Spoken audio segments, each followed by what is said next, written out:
BFM Business, Good Morning Business, l'interview.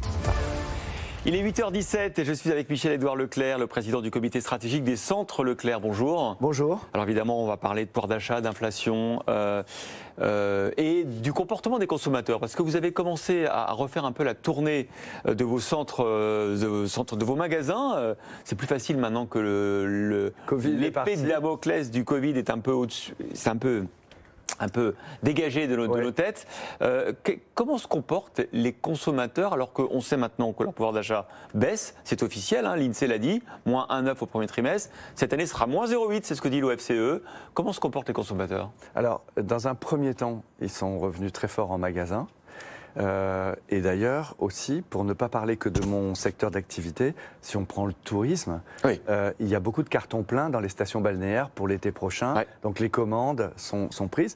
Si d'ailleurs on entend beaucoup parler de la restauration en termes d'incapacité de fournir suffisamment d'emplois, enfin d'avoir suffisamment d'employés. C'est un paradoxe alors du coup. C'est un paradoxe. Alors là, de ce côté-là, on anticipe une dépense.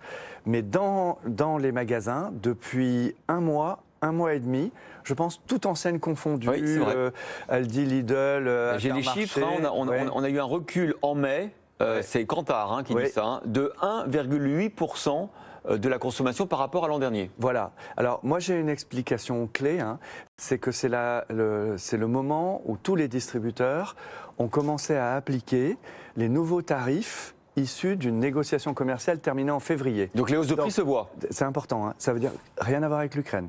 On est bien d'accord. Ça arrange bien des gens qui n'ont pas anticipé cette inflation, de dire que c'est depuis l'Ukraine, etc. Non, la réalité, c'est que les premières hausses que nous avons à faire, c'était la désorganisation du Covid.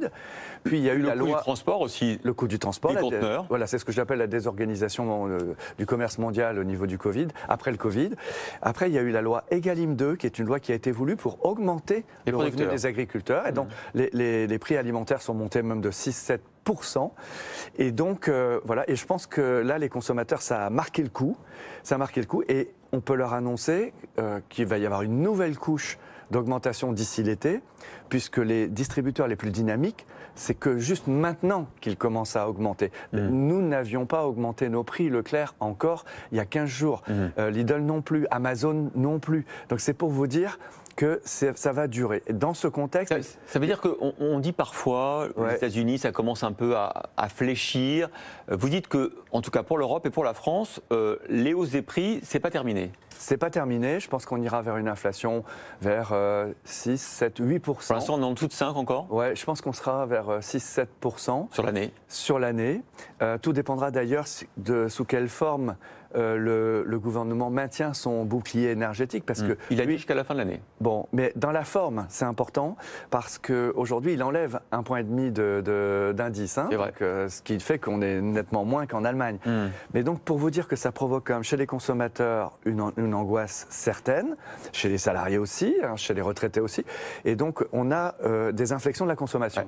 Vous disiez, vous souligniez en commençant cet entretien, le paradoxe entre d'un côté, les Français veulent se faire plaisir, ils partent beaucoup en vacances, les restaurants sont pleins, les avions aussi, et au jour le jour, dans leur consommation, ils font attention, peut-être aussi parce qu'il y a un peu de France, c'est toujours la même chose, il y a ceux qui peuvent partir et ceux qui sont confrontés aux difficultés du quotidien. Moi, je pense que c'est aussi des arbitrages qui se font dans toutes les classes de revenus. On se fait plaisir parfois, et le reste du temps, on fait attention. Voilà, on peut acheter un grand cru au foire au vin, et puis manger des pâtes et du riz, et voir du pâtes et du riz premier prix. D'accord. Et là, ce qui se passe aujourd'hui, c'est qu'il y a des secteurs entiers qui patinent, comme le vêtement. Vous vous rendez compte, on est en pleine saison, ça marche pas, ou ça marche très peu. C'est dramatique, ça fait 4 saisons pour les vendeurs de textiles, ça rame très dur. Alors l'équipement de la maison, ça marche pas mal parce que le télétravail quand même continue pas mal dans la banque, il y a pas mal de... Donc on s'équipe en écran et tout ça. Tout ce qui est, et si on prend du point de vue du pouvoir d'achat, tout ce qui est vraiment très cher atteint un plafond. Par exemple, le bio est en crise de croissance. Je dis pas que ça plonge, mais quand le bio est 60 ou 64%, comme le révèlent certaines enquêtes, 64% plus cher qu'un produit naturel local, c'est normal qu'il y ait une prise de conscience. Bon, il y a une guerre des labels aussi. Le label rouge est moins cher que le bio. Il y a des nouveaux labels HVE, des labels haute qualité environnementale, qui fait que le label bio n'est plus tout seul. Donc ça chute. Le lait, ça tombe. Les œufs, ça tombe. Et puis alors, il y a un retour aussi des marques de distributeurs qui sont souvent 20 à 25% moins chères que les marques nationales. Même si, vous avez vu, elles augmentent plus vite que les autres, parce que dedans, il n'y a pas les coûts marketing, etc., qui n'augmentent pas forcément. Il y a vraiment les coûts des matières premières qui, elles, ont beaucoup augmenté. Donc, j'ai vu que les enseignes comme Lidl a baissé un peu parce que, justement, leurs prix ont beaucoup plus augmenté que les autres. Dans un premier temps, il y a un effet visuel.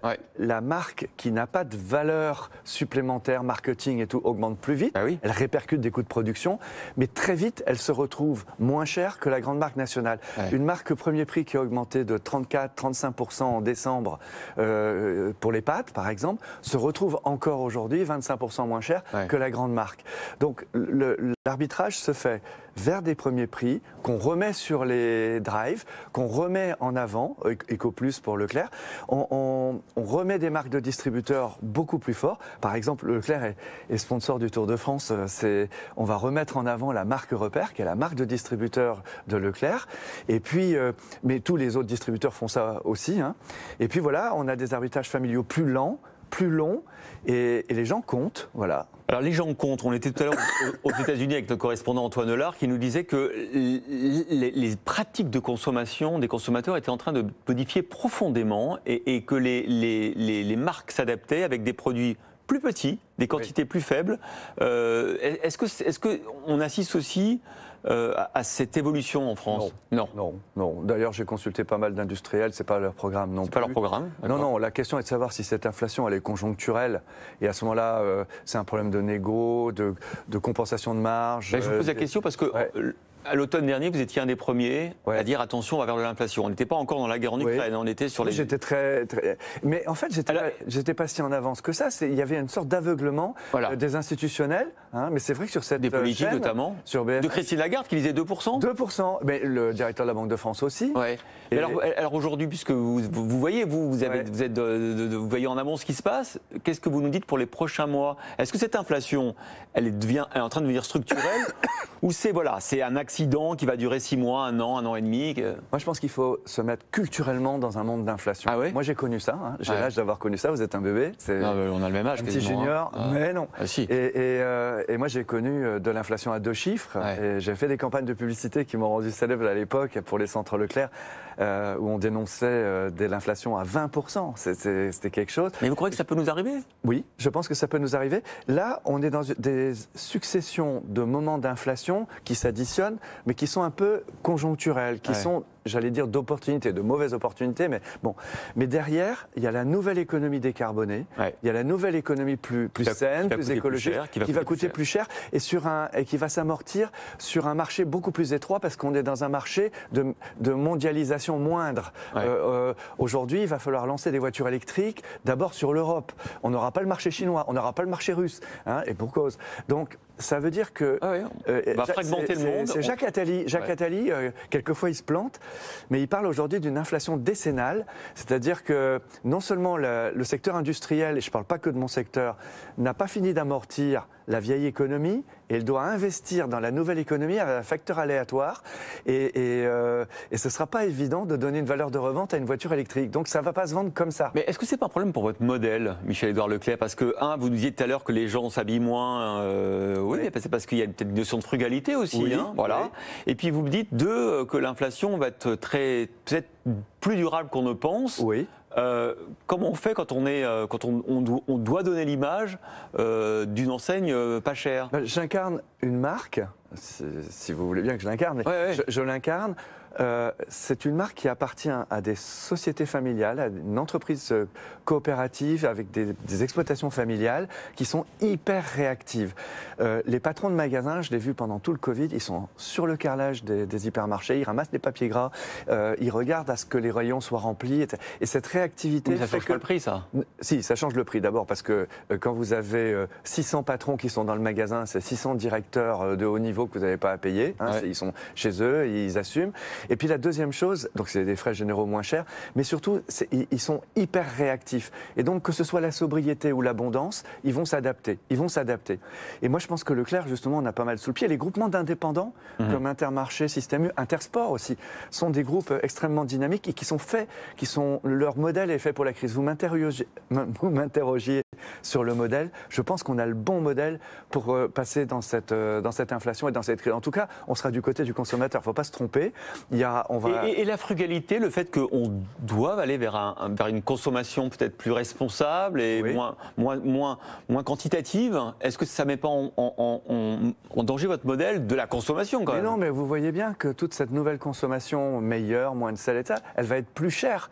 Donc pour la rendre accessible, si vous y croyez au modèle économique des États généraux de l'alimentation, au meilleur modèle... Vous y croyez, vous? Mais oui, mais j'y crois. D'abord, d'un point de vue capitalistique, c'est formidable. C'est Schumpeter plus Keynes. On est en train de renouveler l'offre. Donc ça, c'est extraordinaire. Ça colle avec une demande sociale forte. Surtout après la crise sanitaire, tout le monde veut manger mieux, plus sain. Bon. Et donc, automatiquement, moi, mon combat, c'est que tout ça rende accessible. Ça ne peut pas être que pour les bobos. Ça peut pas être que pour les gens qui ont beaucoup d'argent.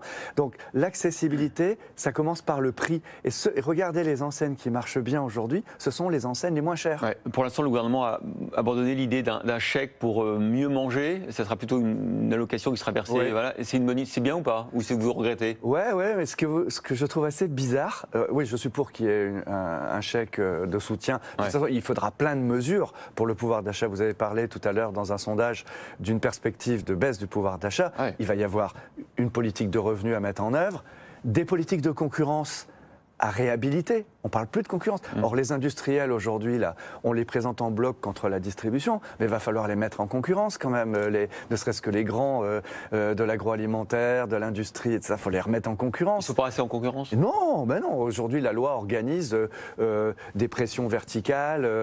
Non, il faut remettre une politique de concurrence. Il faut des politiques de soutien ciblées aux plus pauvres, aux plus démunis.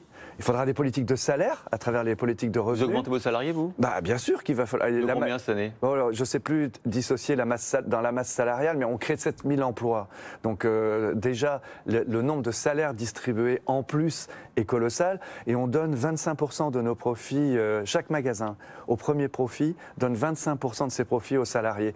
Donc ça fait beaucoup d'argent qui circule, mais l'objectif est oui. C'est notre intérêt, de toute façon, en tant que distributeur, qui est du pouvoir d'achat. Mais la bataille du pouvoir d'achat, c'est une bataille qui va être très large, mais qui va être nécessaire à notre démocratie. Parce que aujourd'hui, tout le discours est techno, tout le discours est scientifique, sur la santé, sur le Covid, sur les technologies. Mais pour les gens, la consommation, c'est pas sacré, mais c'est quand même un moyen de s'identifier, d'être, de vivre. Moi, je défends ça. Merci beaucoup, Michel Leclerc, président du comité stratégique des centres Leclerc, d'avoir été l'invité de Good Morning Business.